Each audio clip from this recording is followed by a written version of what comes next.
Electricity and circuits. You all enjoy your summer vacation a lot.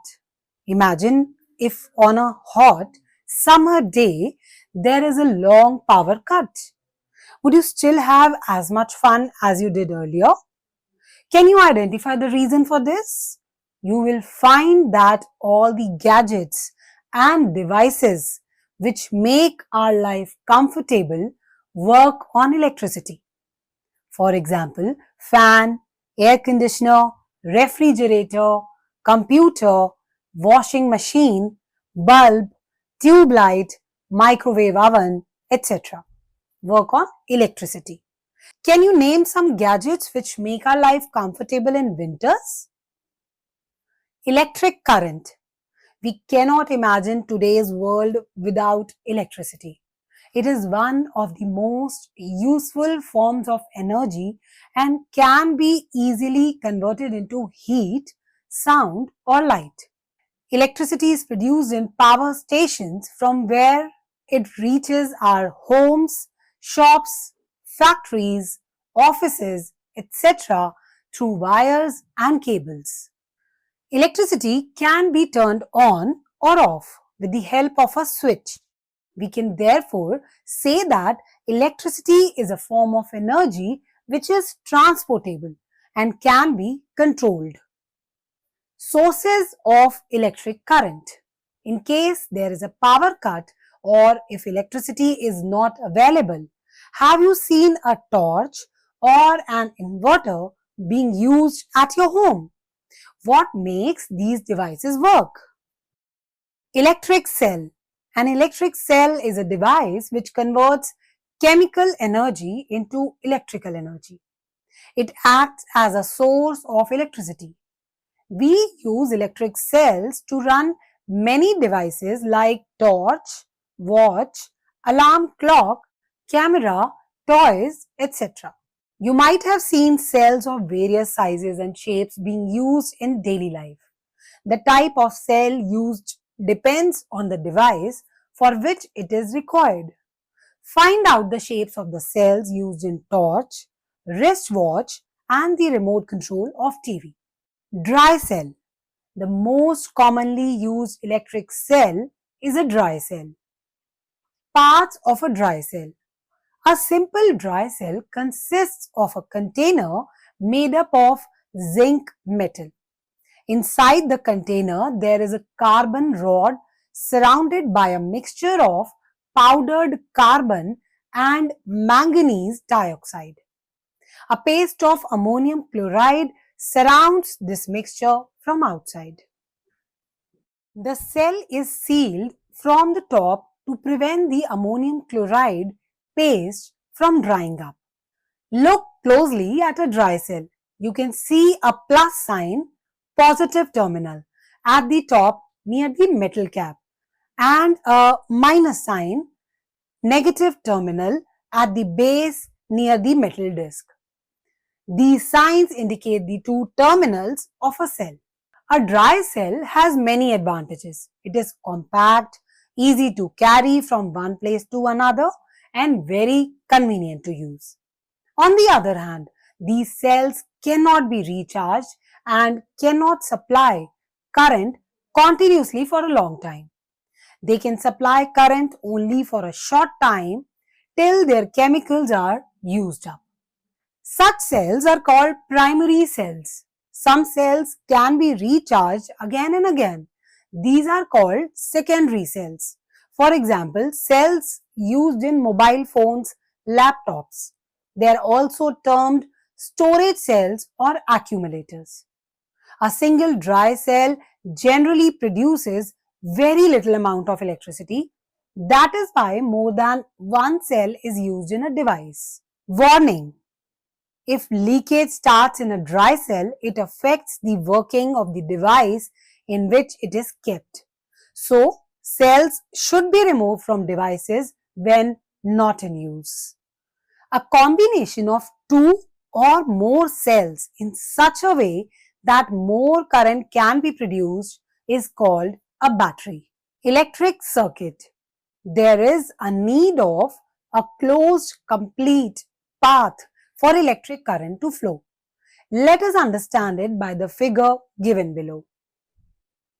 Electric circuit is a closed path in which the current flows from positive terminal to negative terminal. It consists of four parts. Number one, a source of electricity like a cell or a battery. Number two, an electrical appliance which works due to the electric current, example, a bulb. Number three, a metal wire for providing the path for flow of electric current, example, a copper wire. Number four, a switch or a key which regulates the flow of current in a circuit. It allows the current to flow through a circuit when it is closed and prevents the current from flowing through the circuit when it is open. In the circuit given in figure A, the negative terminal of the cell is connected to a wire at A. The positive terminal is not connected to the wire at B. The circuit is hence incomplete and the bulb does not glow. In figure B, positive and negative terminals are connected but the key switch is open. So the circuit is not complete. The open key does not allow current to pass through it. This circuit is also called an open circuit. In figure C, the terminals are properly connected and the key is closed. Hence, circuit is complete. Therefore, current flows through the circuit and the bulb glows. This is also called closed or complete circuit. It is very difficult to show a circuit by drawing figures of all its parts. To make it more convenient to draw and to study, parts or components of a circuit can be shown by symbols. These symbols are used worldwide to depict a circuit. Some of the symbols of electrical components are given below. Table of symbols. Parts of a circuit, symbol. Single cell, battery of 3 cells, open key or switch, closed key or switch, electric bulb not glowing, electric bulb glowing. Electric wire. At home we receive supply of electric power through a main supply either supported through overhead electric poles or underground cables. The 3 wires running in our houses are red colored wire, also called live wire. It is referred to as positive terminal. Black colored wire, also called neutral wire. It is referred to as negative terminal. Green colored wire, called earthing, it protects us from shocks. Electric switch. A switch is an electrical device used to open or close an electric circuit. When a switch is on, it allows the current to flow, and when it is off, it stops the flow of electric current. Symbol, switch, circuit. On, closed. Off, open. Electric bulb.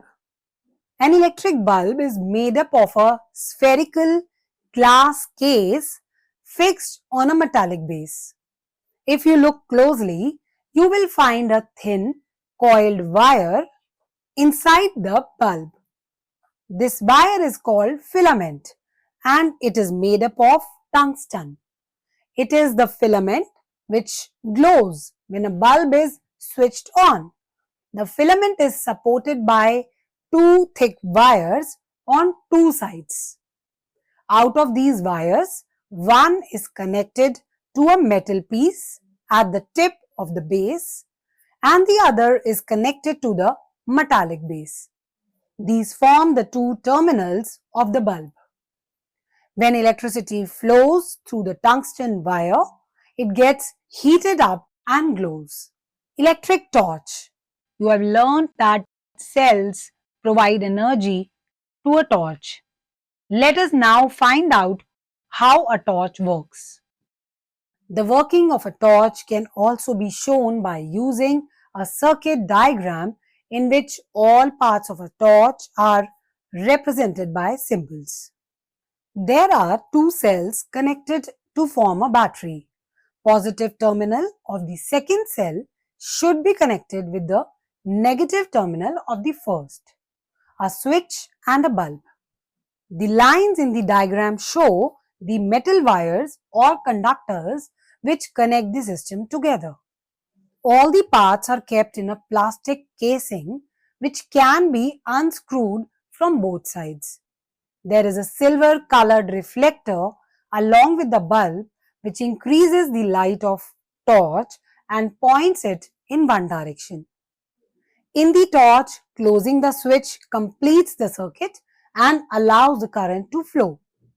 Sometimes the metal parts of the torch do not make proper contact and the torch does not work. This is because the circuit is not complete. Conductors and insulators. Substances or objects which allow the electricity to pass through them are called conductors. For example, copper, iron, gold, silver, aluminium, brass, steel, human body, tap water, moist air, etc. Some substances or objects do not allow the electric current to pass through them. These are called insulators. For example, glass, leather, ebonite, dry air, rubber, plastic, mica, paper and cord. Safety first.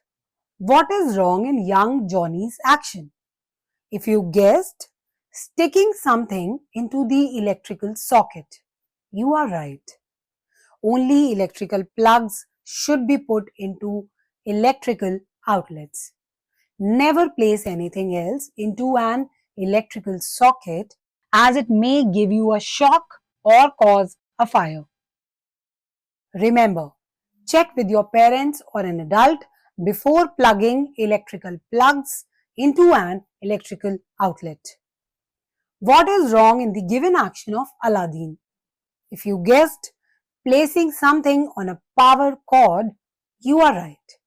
Placing objects on power cords can damage them and causing electric shock or even fires.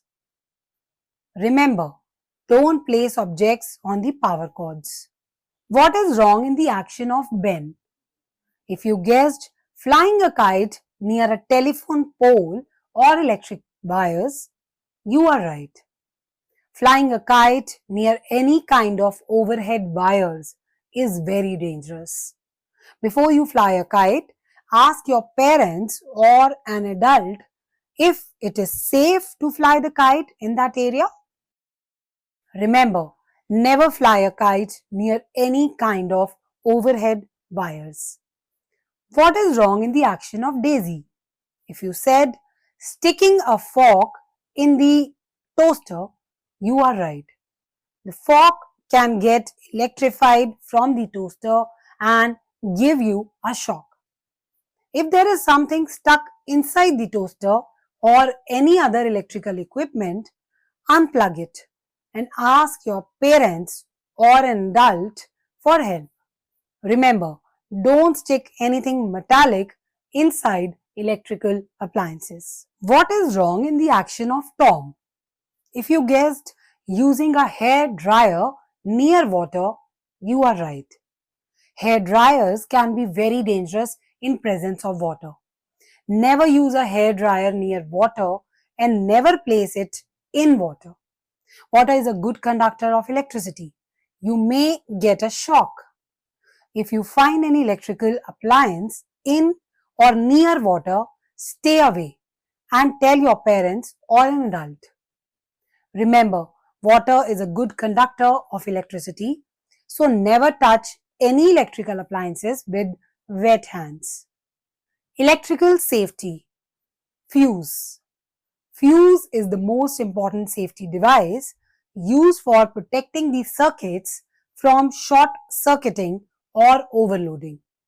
Whenever something goes wrong in a circuit, the fuse goes off and breaking the supply of current and thus save the appliance. Nowadays, miniature circuit breaker MCB is also used. Earthing. Wire with green insulations is used as a safety measure to ensure that any leakage of current to an appliance having metallic body, example washing machine, does not give any severe shock to the user. Signs in the vicinity. LED light bulbs use 80% less electricity. Electricity is present in our bodies. Our nerve cells use it to pass signals to our muscles. The world's biggest light bulb is located in Edison, New Jersey. It is 14 feet tall, weighs 8 tons and sits on the top of the Thomas Edison Memorial Tower.